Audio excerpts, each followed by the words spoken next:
یہ قرآن ایک بابرکت کتاب ہے جسے ہم نے آپ صلی اللہ علیہ وسلم پر نازل کیا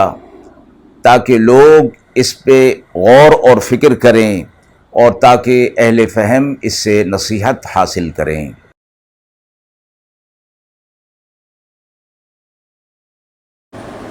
بسم اللہ الرحمن الرحیم۔ السلام علیکم ورحمۃ اللہ وبرکاتہ۔ ناظرین کرام، درس قرآن مجید کے آج کے اس پروگرام میں ہم سورہ شورى کی آیت نمبر 36 تا آیت نمبر 43 کے حوالے سے موصول ہونے والے سوالات کی روشنی میں تفسیر بیان کریں گے۔ آیت نمبر 36 کے حوالے سے جو سوال موصول ہوا ہے کہ دنیاوی مال و دولت اور اس کی حیثیت کو کس نظر سے دیکھا گیا ہے اور مومنین کو اس بارے میں کیا رویہ اختیار کرنے کی ہدایت دی گئی ہے۔ آیت نمبر 40 میں مظلوم کو بدلہ لینے کا حق دینے کے باوجود عفو و درگزر کرنے کی ہدایت دی گئی، تو اس میں کیا اہمیت بیان کی گئی ہے۔ اعوذ باللہ من الشیطان الرجیم، بسم اللہ الرحمن الرحیم۔ فما اوتیتم من شیء فمتاع الحیاة الدنیا وما عند اللہ خیر وابقى للذین آمنوا وعلى ربهم يتوکلون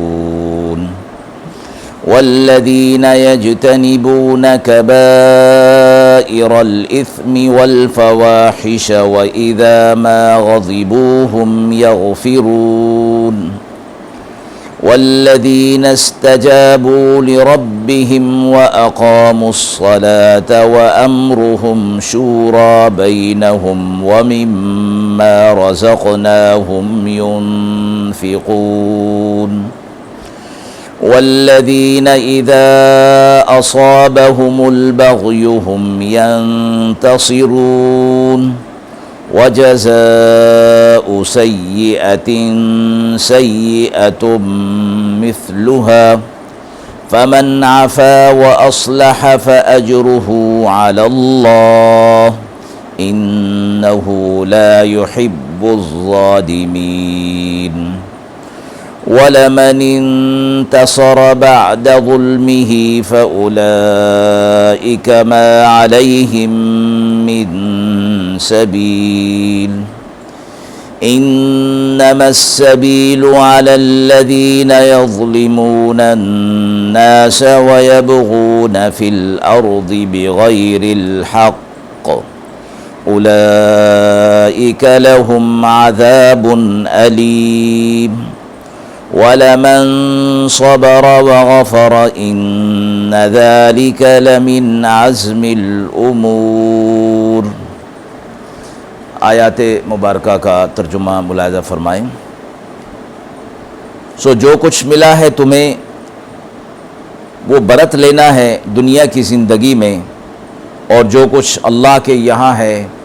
بہتر ہے اور باقی رہنے والا ہے ایمان والوں کے لیے جو اپنے رب پر بھروسہ رکھتے ہیں، اور جو لوگ بڑے گناہوں سے اور بے حیائی سے بچتے ہیں اور جب انہیں غصہ آئے تو وہ معاف کر دیتے ہیں، اور جنہوں نے حکم مانا اپنے رب کا اور نماز قائم کی اور آپس کے کام مشورے کے ساتھ کرتے ہیں اور ہمارا دیا ہوا رزق خرچ کرتے ہیں، اور وہ لوگ کہ جب ان پر ظلم ہوتا ہے تو وہ بدلہ لیتے ہیں، اور برائی کا بدلہ ویسا ہی ہے جیسا کہ وہ برائی کی جائے، پھر جو کوئی معاف کر دے اور اصلاح کر لے تو اس کا اجر اللہ کے ذمہ ہے، بے شک اللہ ظالموں سے محبت نہیں رکھتا۔ اور جو کوئی بدلہ لے اپنے مظلوم ہونے کے بعد سو ان پر کچھ بھی الزام نہیں، الزام تو ان پر ہے جو لوگوں پر ظلم کرتے ہیں اور زمین پر سرکشی کرتے ہیں ناحق، ان لوگوں کے لیے دردناک عذاب ہے۔ اور البتہ جنہوں نے صبر کر لیا اور معاف کر دیا بے شک یہ کام ہمت کے ہیں۔ آیت نمبر 36 کے حوالے سے جو سوال موصول ہوا ہے کہ اس میں دنیاوی مال و دولت اور اس کی حیثیت کو کس نظر سے دیکھا گیا ہے اور اس حوالے سے مومنین کو کیا رویہ اختیار کرنے کی ہدایت دی گئی ہے۔ مذکور آیت میں دنیاوی نعمتوں کا ناقص ہونا، ناپائیدار ہونا اور فانی ہونا ذکر کیا گیا۔ اس کے مقابلے میں آخرت کی نعمتیں دائمی ہونا بیان فرمایا گیا ہے، اور آخرت کی نعمتوں کے حوالے سے اہل ایمان کے لیے یہ خوشخبری دی گئی کہ آخرت کی نعمتیں صرف ایمان والوں کے لیے ہیں، اور سب سے پہلی شرط ایمان ہے۔ اس کے بعد اعمال صالحہ کا بھی اگر پورا اہتمام کر لیا گیا تو اللہ رب العزت ان کے اس اجر اور نعمتوں کے اندر اضافہ فرما دیں گے، اور اگر اعمال صالحہ کی پابندی اور اہتمام نہ ہوا اور گناہ ہوئے تو پھر ان گناہوں کی سزا بھگتنے کے بعد پھر جنت کے اندر داخلہ ہوگا، اور ضابطہ اللہ کی طرف سے یہی مقرر کیا گیا ہے۔ اللہ تبارک و تعالیٰ تو کسی ضابطے اور قانون کے پابند نہیں، اللہ چاہیں تو کسی کو صرف ایمان کی وجہ سے ہی جنت میں داخل کر کے اپنی نعمتوں سے سرفراز فرما سکتے ہیں۔ البتہ یہ فرما دیا گیا، یہ ضابطہ تو پورا ہوگا کہ ایمان کے بغیر جنت میں داخلہ نہیں، کفر اور شرک کی حالت میں جنت میں داخلہ نہیں ہو سکتا۔ آیت نمبر 40 میں مظلوم کو بدلہ لینے کا حق دینے کے باوجود عفو و درگزر کی ہدایت کی گئی، تو اس میں کیا اہمیت بیان کی گئی ہے؟ آیت میں فرمایا گیا کہ اگر کسی پر ظلم ہو تو وہ برابر کا بدلہ لے سکتا ہے، لیکن ساتھ ہی یہ فرمایا کہ اگر کوئی معاف کر دے اور اصلاح کا راستہ، صلح کا راستہ اختیار کر لے تو اللہ کے ذمے اس کا اجر ہے، جس میں یہ ہدایت دی گئی ہے کہ معاف کر دینا افضل ہے۔ ساتھ ہی فرمایا گیا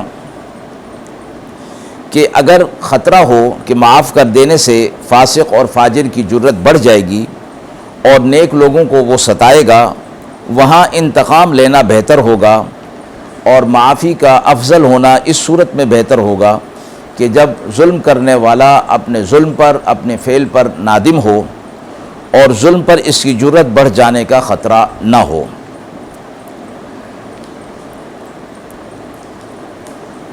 ایک تفسیر میں یہ فرمایا گیا ہے کہ اللہ تعالیٰ نے مومنین اور مخلصین کی دو خصوصیت یہاں بیان فرمائی ہیں۔ ایک یہ کہ یہ غصے کے وقت مغلوب نہیں ہوتے، بلکہ رحم و کرم ان کے مزاج پر غالب رہتا ہے